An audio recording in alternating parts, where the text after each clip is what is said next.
The lawyer's office smelled like old leather and disappointment. My siblings sat in their designer clothes, barely containing their glee, as Mr. Whitman read through Grandma Cecilia's will.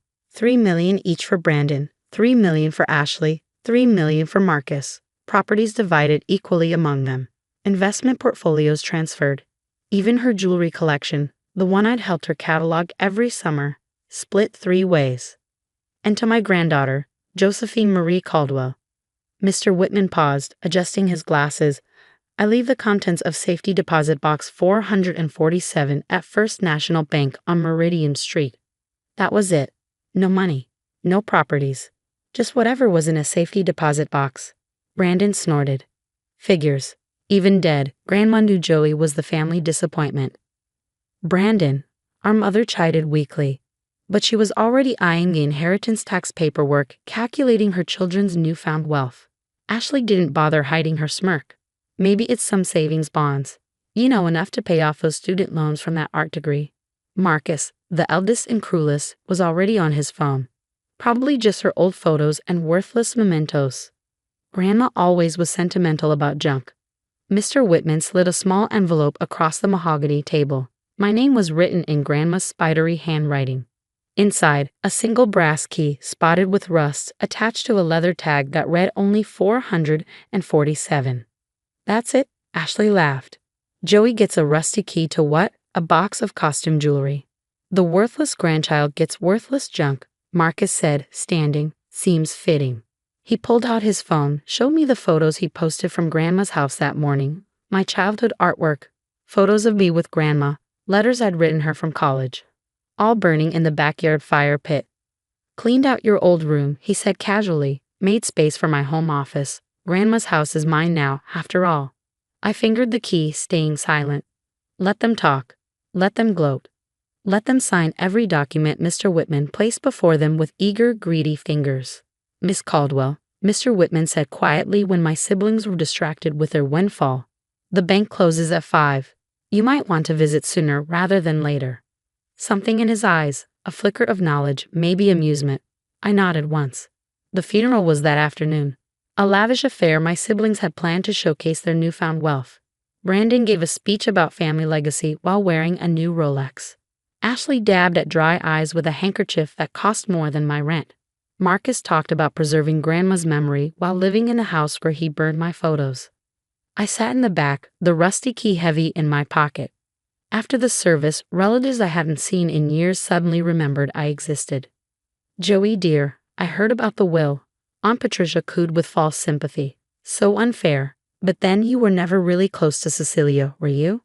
She left me what she wanted me to have, I said simply. A key? Uncle Robert laughed. To what? Her cookie jar.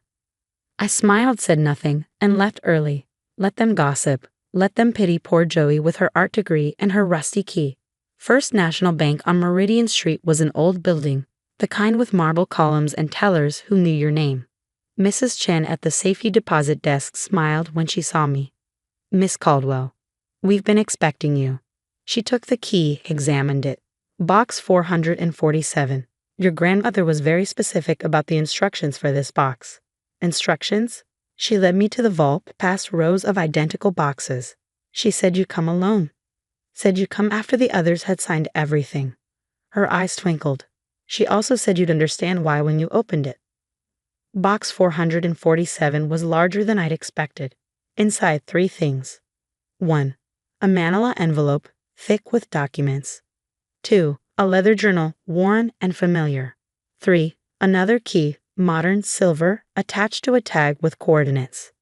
I opened the journal first, recognizing it immediately. Grandma's investment diary, the one she kept religiously for 60 years.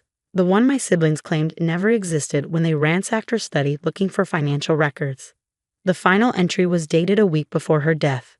My dearest Joey, by now your siblings have gleefully divided what they believe is my entire estate. Let them. The money I left them is real, enough to keep them satisfied and stupid. What they don't know is that the millions they receive represent exactly 15% of my actual wealth. You see, my darling girl, while your brothers and sisters spent their visits asking about my will and checking my bank statements, you spent yours asking about my life. While they cataloged my possessions, you cataloged my stories. And in those stories, I told you everything. Remember the tale about your grandfather's foolish investment in that little Seattle coffee company? The one your father laughed at. Starbucks turned those worthless shares into quite a fortune. Remember when I told you about buying useless land in Austin back in the 70s? The parcels your siblings called Grandma's dirt collection? That dirt is now in the heart of the tech district. The key you're holding opens more than a box, Joey. It opens the door to everything I really owned. Everything I kept hidden from grasping hands and greedy hearts. The documents in this box will lead you to 47 commercial properties across 7 states. Investment portfolios worth approximately $280 million. Art collections in climate control storage, yes, including the monet your brother said was fake. The vineyard in France your sister claimed I invented. The publishing rights to your grandfather's patents. And the crown jewel, the 1,800-acre ranch in Montana where I taught you to ride. All held in trust, all in companies they never knew existed, all waiting for the only grandchild who loved me for me, not my money. There's one condition, my dear. You must never share this wealth with your siblings. Not out of cruelty, but because they've already shown you who they are. Brandon burned your memories. Ashley mocked your dreams. Marcus destroyed what you loved. They chose their inheritance. Now choose yours. The silver key leads to the ranch. Your real inheritance isn't money, Joey, it's freedom. The freedom to create, to live, to be exactly who you are without apologizing to anyone. All my love, Grandma Cece. P.S. Mr. Whitman has been my lawyer for 40 years. He's the only one who knows the truth. Trust him. He has instructions to help you claim everything properly and quietly. P.P.S. The rusty key? It's from my first apartment, the one where I started with nothing. I kept it to remember that wealth isn't what you're given. It's what you build. You, my dear, have been building all your life. I sat in that small vault room and cried. Not from grief, I'd done that already, but from the sheer magnitude of her faith in me. While everyone else saw the struggling artist, the unmarried granddaughter, the one who couldn't afford designer clothes or fancy cars, Grandma saw the truth.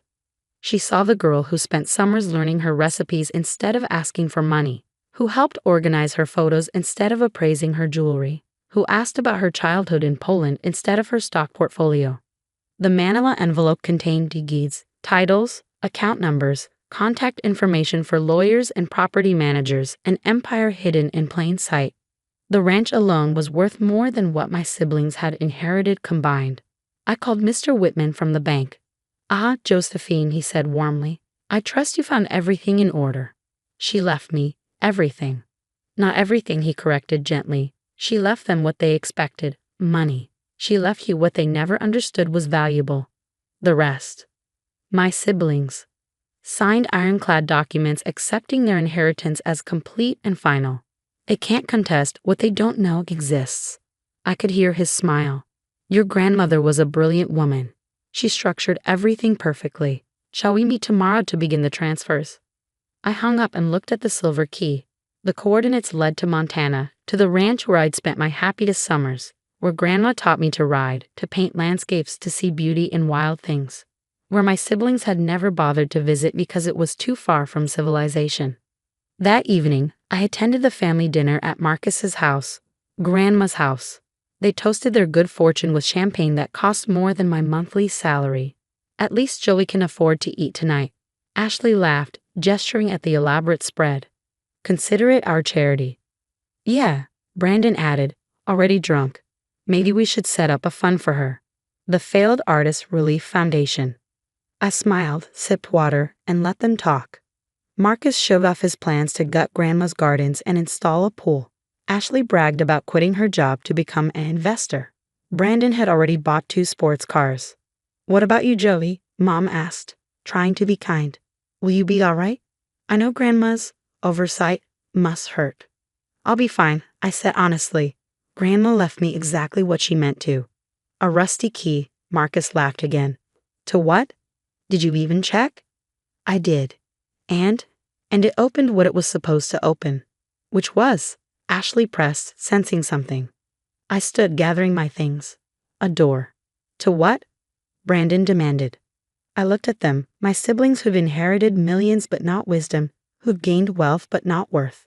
who'd burned my photos while sitting in a house worth less than the dirt they'd mocked. To the future Grandma wanted me to have, I said simply, "Good night." I left them there, confused and irritated but not worried. Why would they worry? They had their millions. They had one.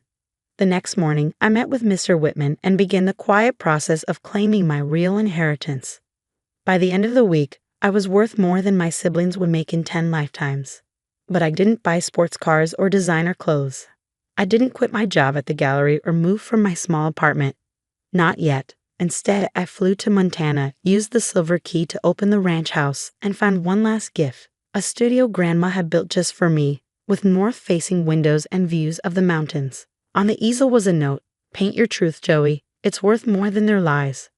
6 months later, my first solo art exhibition opened in New York. The mysterious buyer who purchased the entire collection for $2.3 million remained anonymous. The check was drawn from a company called CLC Investments. Cecelia Louise Caldwell Investments. Thanks, Grandma. My siblings came to the opening, of course. Drawn by the prestige and the free champagne, calculating how to use my sudden success for their benefit.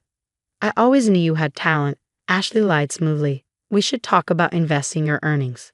Family helps family."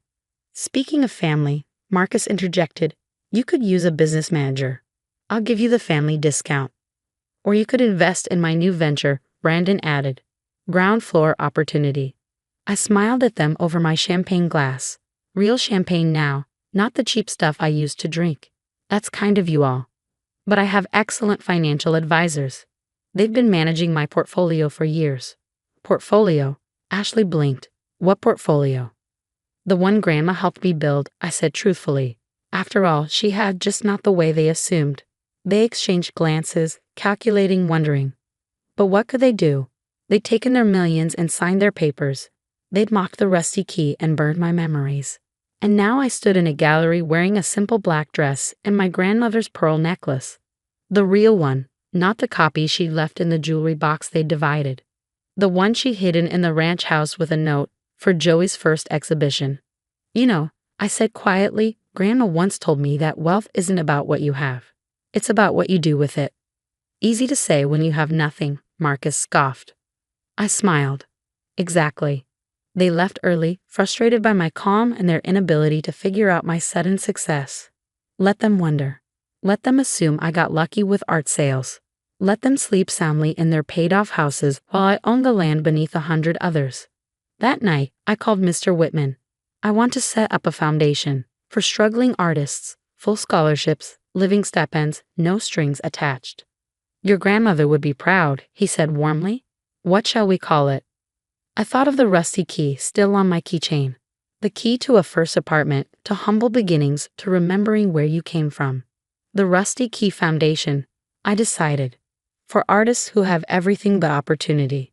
Perfect. And your siblings? They got what they wanted, I said. Money without meaning. Wealth without wisdom. Exactly what they deserve. I hung up and looked at the gallery walls, now empty of my paintings but full of promise. Tomorrow, I'd fly back to Montana. I had a ranch to run, properties to manage, a fortune to shepherd. But tonight I raised a glass to the woman who saw me clearly, who gave my siblings enough rope to hang themselves with greed, who left me a rusty key that opened every door that mattered. Thanks, Grandma, I whispered, for knowing the worthless grandchild was worth everything. Somewhere in her house, Marcus slept soundly, never knowing he lived in the smallest property in Grandma's true portfolio. Ashley dreamed of investments, ignorant that her millions were pocket change compared to the accounts she'd never known existed. Brandon polished his sports cars, oblivious that I owned the dealership where he bought them. And I held a rusty key and smiled. Because Grandma was right, they'd chosen their inheritance, cash they could count and spend and waste. She'd left me something better, everything else. The key to her first apartment, the deed to an empire, the knowledge that being the worthless grandchild had made me the only one worthy of her real trust.